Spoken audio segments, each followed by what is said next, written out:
庭园柳树石板步道，这个具有日式庭园风格罗里门荷兰这园区，互来遮参观民众有一种放松度假的感觉，而且伫园区内会当看到真侪业者收藏的古董，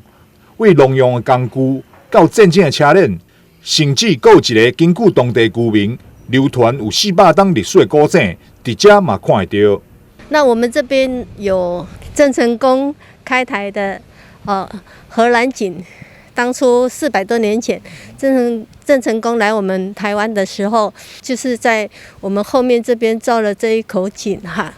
所以有400年的历史哦。来到园区，除了有舒适的空间，还有真侪历史文物通欣赏以外，业者嘛有推出餐点饮料，让消费者家己选择。我们这边呢，就是主要是卖龟鹿套餐，那市面上很少有，因为现在很多健康养生的东西太多了，但是我们的龟鹿呢是祖传秘方的一些制作出来的，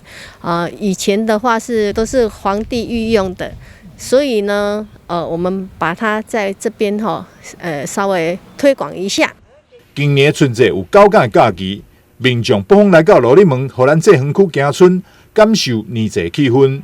台南新闻张硕维采访报道。